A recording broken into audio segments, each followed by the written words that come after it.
Ici, la voix de l'Amérique. Madame, Messieurs, bonsoir. Bienvenue dans cette nouvelle édition de votre journal. On commence par les titres. Une première fracture dans l'accord de paix signé en RCA. L'un des principaux groupes armés signataires du dit accord accuse Bangui de ne pas respecter ses engagements.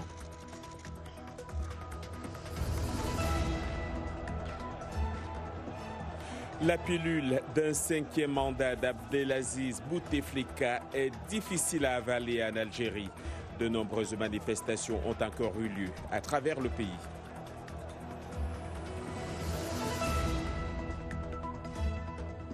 Ici, aux États-Unis, les démocrates prêts pour une bataille judiciaire contre Donald Trump pour abus de pouvoir et entrave à la justice.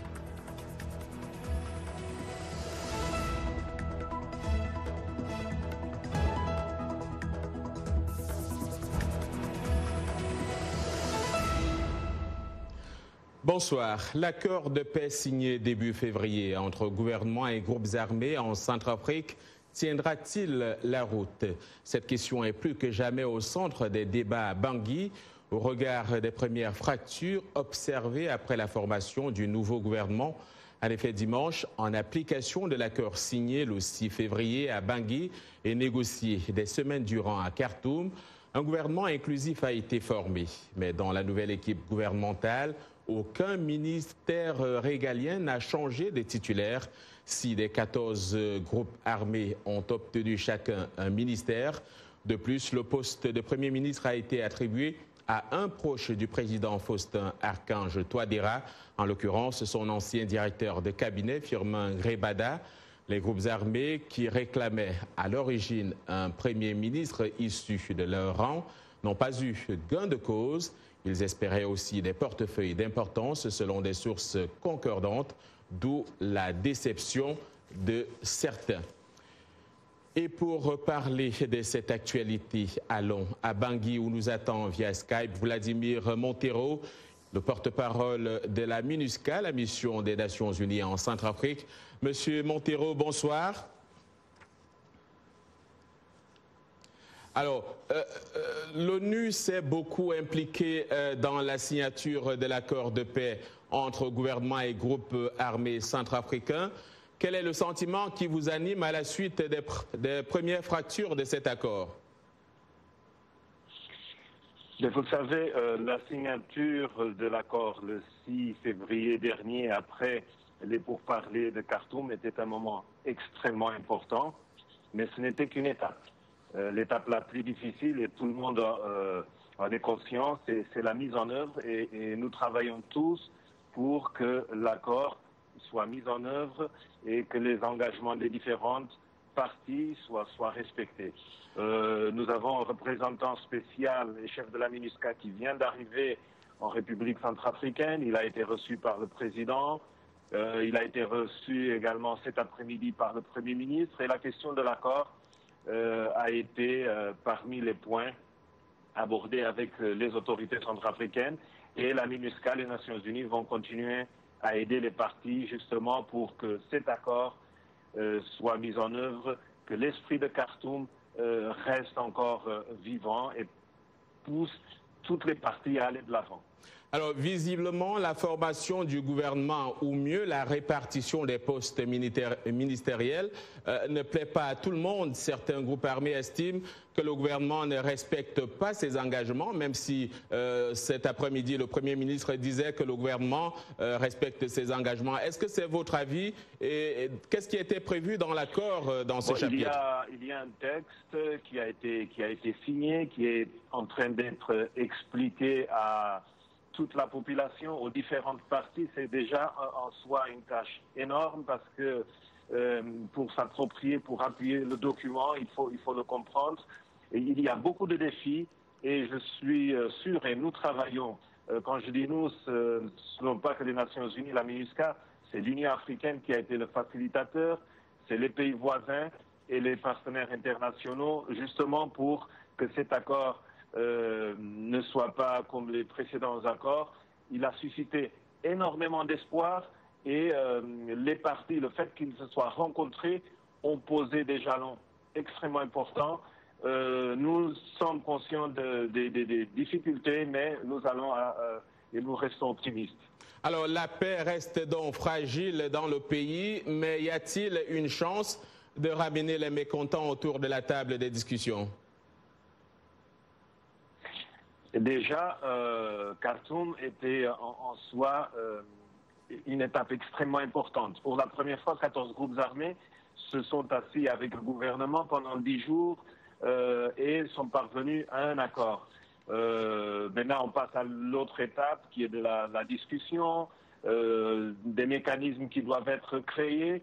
Je pense, et tous les partenaires, les Centrafricains d'abord, travaillent pour que cet accord se matérialise et se traduise par la paix et la réconciliation dans le pays.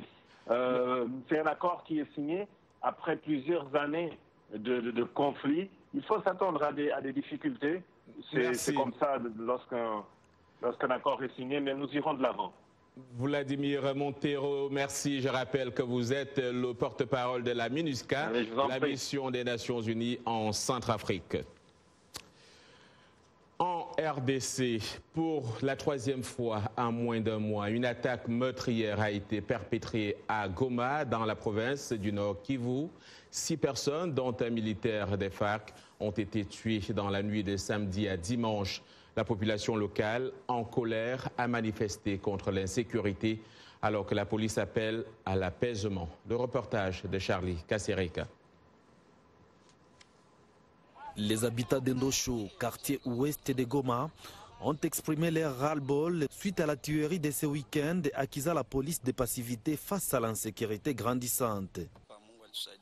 J'ai réussi à m'échapper des mains de ces bandits. Ça, c'est une balle qui m'a éraflé ici. Nous voulons que les autorités définissent des stratégies pour nous aider à avoir la sécurité. Nous avons peur que ces bandits reviennent demain ou après-demain. Nous demandons la sécurité. Ici, c'est le père de la famille qui a été enlevé par ces assaillants. La famille reste inconsolable. Ils ont tiré des balles ici. Ils voulaient me tirer dans la jambe, mais la balle ne m'a pas atteinte. Elle a touché la vitre ici. En arrivant dans le salon, ils ont pris mon mari pour sortir avec lui à l'extérieur en lui demandant de l'argent qu'il n'avait pas.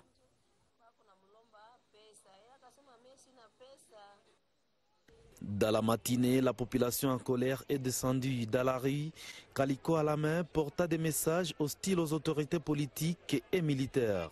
Pour rappel, en février dernier, 14 autres personnes ont été abattues par des hommes armés presque dans les conditions similaires dans ces quartiers voisins du parc de Virunga. Cette zone a souvent servi de refuge à plusieurs groupes armés dont la rébellion rwandaise des FDLR pointée du doigt dans les récentes attaques. Charlie Kassereka pour VOA Afrique, Goma.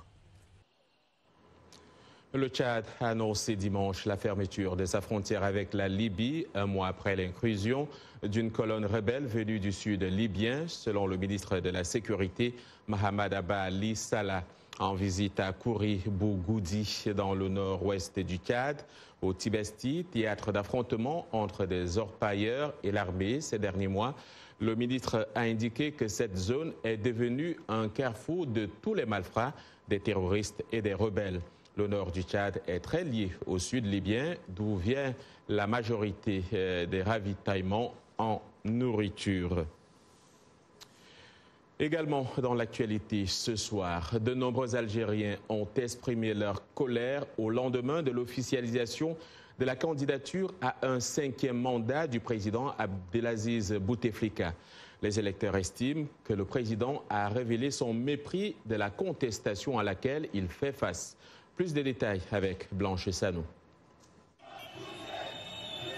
Immédiatement après l'annonce du dépôt de son dossier de candidature, de nombreux jeunes Algériens sont descendus dans la rue avec les slogans « Non au 5e mandat » et « Bouteflika dégage ». Les manifestations ont continué toute la nuit sans incident majeur à Alger et dans plusieurs autres villes du pays. Dans la matinée du lundi, même si le calme semble revenir dans les rues, les habitants ne décolèrent pas. Personne n'y croit une seconde. Accepter un homme handicapé comme président, c'est impossible. Une mafia est au pouvoir et nous devrions l'accepter? Non, c'est impossible. C'est plus qu'irraisonnable. Il y a des centaines de personnes, d'hommes et de femmes qui sont en mesure d'assurer la relève. Tout le système doit partir. Les oligarques qui mènent l'Algérie, qui sont dans le bureau du président de la République, doivent partir. Pour tenter de calmer la contestation, le président Bouteflika, en soins à Genève, a adressé une lettre pour présenter ses engagements pour l'après-élection. Une nouvelle élection présidentielle aura lieu, fondée sur l'ordre du jour établi par le Symposium national. Je promets de ne pas être candidat à cette élection présidentielle. Ce scrutin anticipé aura notamment pour but de garantir la transition du pouvoir dans des conditions pacifiques, dans un climat de liberté et de transparence. Cette promesse d'élection anticipée ne semble pas calmer les Algériens. En ce jour, ils ont repris le chemin du travail, mais beaucoup disent planifier déjà de nouvelles marches pour vendredi.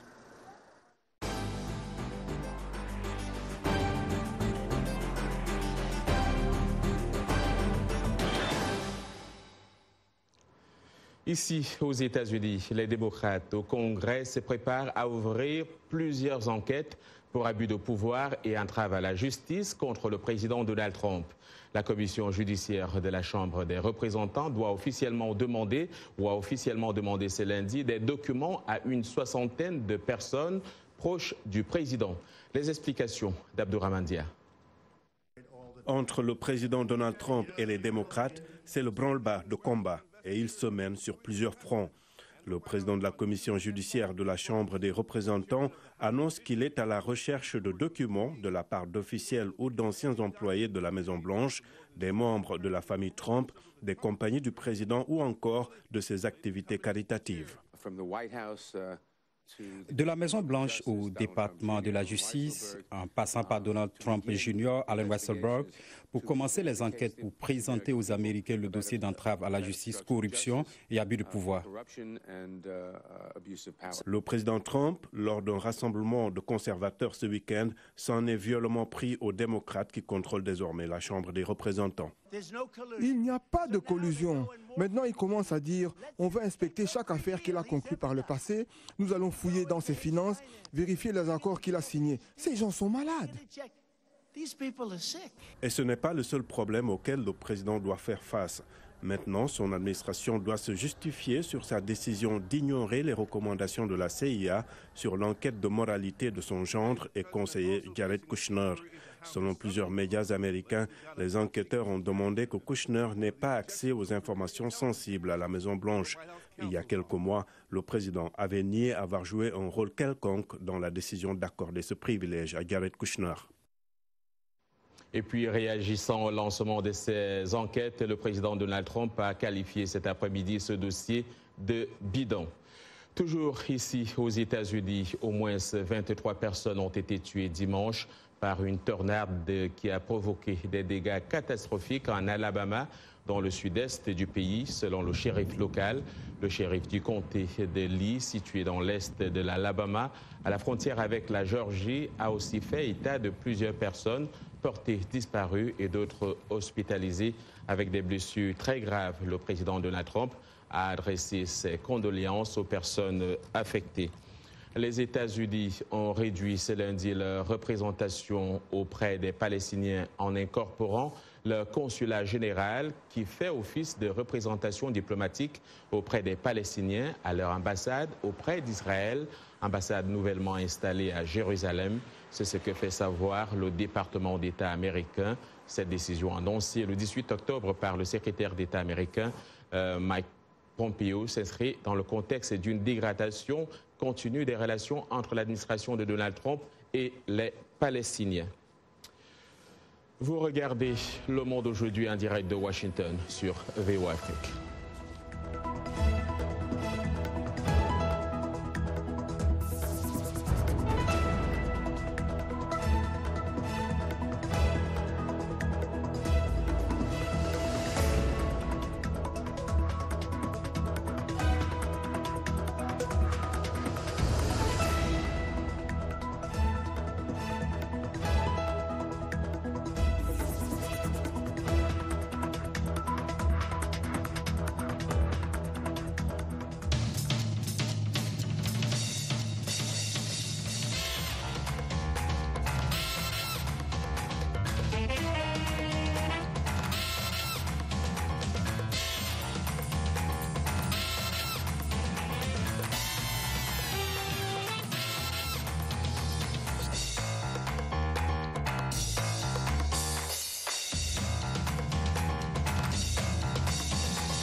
Le Monde aujourd'hui sur VOA Afrique, les titres de cette seconde partie de votre journal.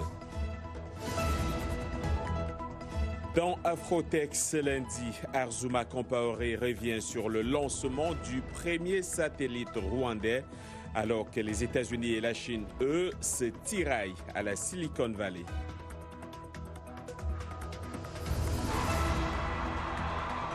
Le Rwanda, qui était également à l'honneur au FESPACO en décrochant les talons d'or de Yenenga, nous en reparlons dans ce journal.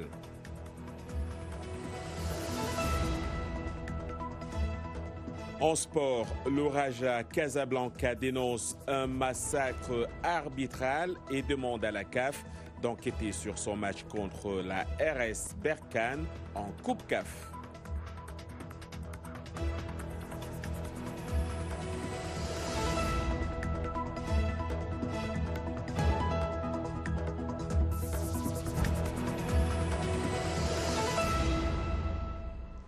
C'est lundi et c'est l'heure d'Afrotech, un rendez-vous auquel vous êtes désormais habitués. C'est avec Arzuma Compaoré. Arzuma, bonsoir. Bonsoir John et bonsoir à toutes et à tous. C'est de la base de Kourou en Guyane que le tout premier satellite rwandais a été mis en orbite dans la nuit du 27 février 2019 grâce à une fusée russe Soyouz.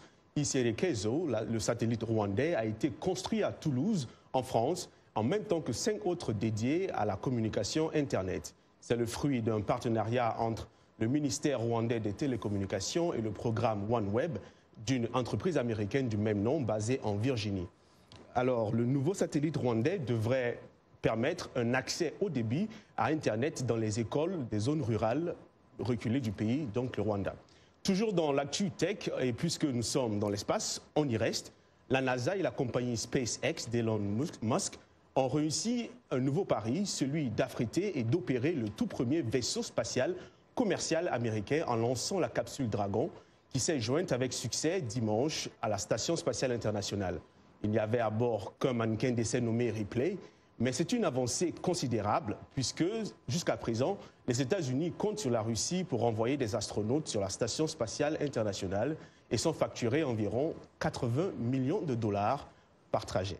Ça coûte beaucoup d'argent, l'espace. Arzuma, chaque lundi, un focus de la semaine. Tout à fait. Il se trouve que notre focus de la semaine est également le sujet de notre rubrique Folie d'invention. Vous allez comprendre pourquoi. Alors, il s'appelle Vital Vitium. Il est originaire du Congo, Brazzaville. Pour lui, c'est grâce aux plantes que l'Afrique trouvera une solution aux problèmes d'électricité que vivent des millions de ménages dans les zones rurales. Ces inventions se succèdent et sont toutes les unes aussi surprenantes que les autres. La pile manioc, la lampe à charbon qui permet d'éclairer un ménage avec la possibilité de suivre la télévision, la brosse à charbon qui recharge votre téléphone et plus récemment des piles plantes qui sont rechargeables et peuvent alimenter 11 ampoules, 2 téléviseurs et 2 appareils électroniques. Alors, pour l'inventeur de 36 ans, l'avenir se trouve dans les plantes. On l'écoute. Au lieu de se limiter avec la pile à manioc, il y a des zones tellement trop reculées ici au Congo-Brazza. L'énergie, vraiment, c'est un luxe, quoi. Donc, déjà, l'Afrique, c'est le continent le plus touché par l'énergie électrique. Donc, j'ai pensé, avec les plantes, aussi faire des branchements et avoir l'énergie électrique, quoi. Donc, une plante fait sortir 2,2 volts. Quand je fais le branchement de 10 plantes, j'ai 22 volts. Et quand j'associe un convertisseur de courant, j'ai 2 20. Ça nous permet de garder la télé, écouter la radio avec les plantes. Au fur et à mesure que la plante va grandir, l'intensité du courant aussi va augmenter. Donc, j'ai choisi tous les 6 bandes, je suis en train de faire les tests. Chaque plante donne la tension. Donc, je prends dès le bas âge de la plante, je suis l'évolution du courant qui me fournit. Voilà un nouvel exemple du potentiel dont regorge le continent en matière d'innovation. Espérons qu'il trouvera bientôt le soutien financier dont il a besoin pour pouvoir effectivement sortir l'Afrique de l'obscurité grâce aux plantes. Pour l'instant, on vous dit à la semaine prochaine et en attendant, continuez à nous suivre sur nos réseaux sociaux et sur notre site web VOA Afrique. Une vraie folie d'invention. Merci Arzuma Compaoré. On va rester dans le domaine technologique.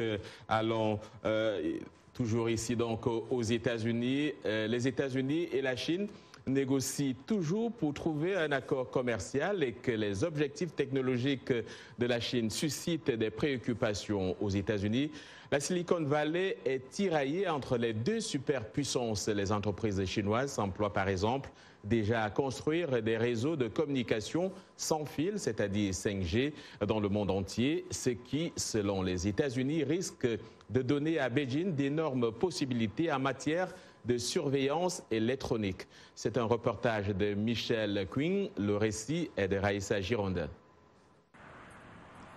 Ils appellent cela l'effet Trump, la hausse de la surveillance gouvernementale des investissements chinois dans la Silicon Valley a pour conséquence des affaires qui ne sont même pas considérées. De jeunes entreprises refusent l'investissement chinois. La capitale de la technologie américaine est tourmentée. Les efforts d'innovation chinois sont importants. La Chine veut être leader mondial en matière d'innovation et fait tout ce qu'elle peut légalement et illégalement pour atteindre ses objectifs. Les États-Unis déclarent que ces méthodes incluent des campagnes massives de piratage informatique pour voler des secrets d'entreprise, forcer des transferts de technologie à des partenaires chinois et pratiquer des politiques gouvernementales qui récompensent le vol de la propriété intellectuelle. La Chine veut conquérir le monde à travers l'intelligence artificielle. La technologie chinoise équivaut à exporter l'autoritarisme. Mais il dit aussi que la Silicon Valley a beaucoup à perdre si les États-Unis rendent plus difficile la négociation avec les entreprises chinoises. En ne collaborant pas avec la Chine, nous aurons non seulement moins d'informations sur ce qu'ils font, ils nous remplaceront également avec des partenaires plus fiables et nous serons exclus du marché. Alors que Washington veut s'assurer que les États-Unis remportent cette course technologique, la Silicon Valley s'inquiète de la remise en question de sa culture de communication ouverte. Les enjeux sont tels qu'il est difficile de prédire si les États-Unis et la Chine parviendront à se comprendre mutuellement. Affaire à suivre. Retrouvons tout de suite Yacouba Ouedraogo pour parler de sport. Yacouba, le Raja n'est pas du tout content. Bonsoir. Bonsoir Johnny, bonsoir à vous amis sportifs. Effectivement, le Raja Casablanca dénonce un massacre arbitral en Coupe CAF après son match nul face à la Renaissance sportive de Berkane 0-0 hier.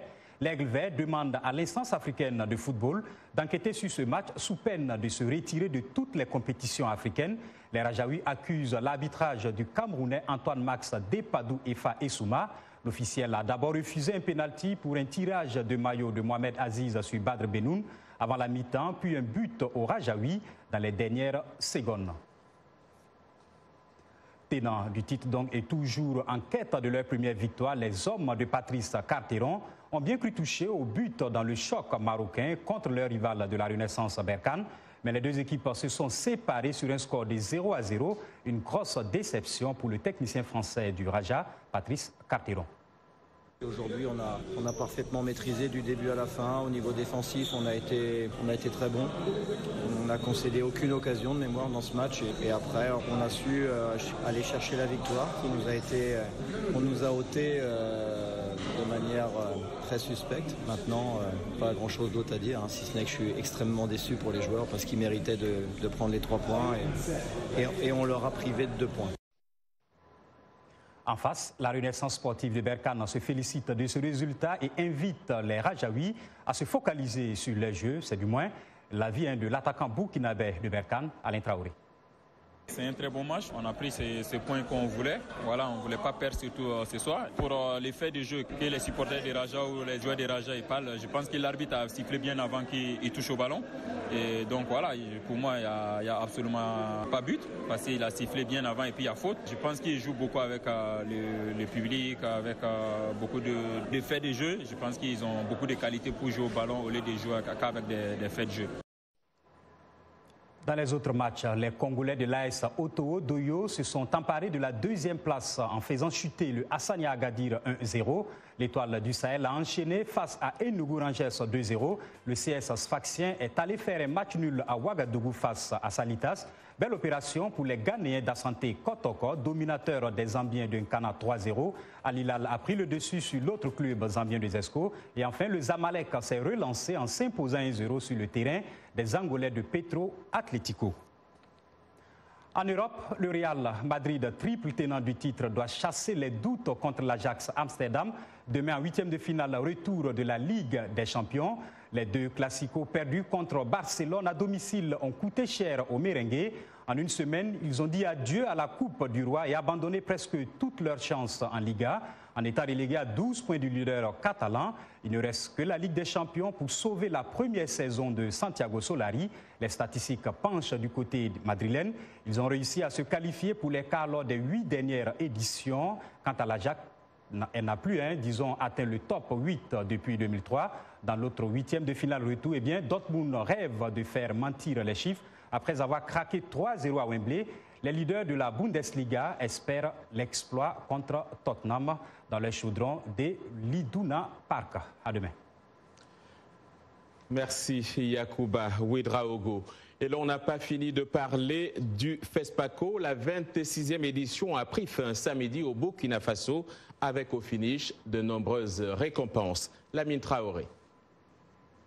Clap de fin pour la 26e édition du FESPACO, ainsi que le cinquantenaire de la Biennale du cinéma africain. Le Rwanda est monté sur la plus haute marche du podium.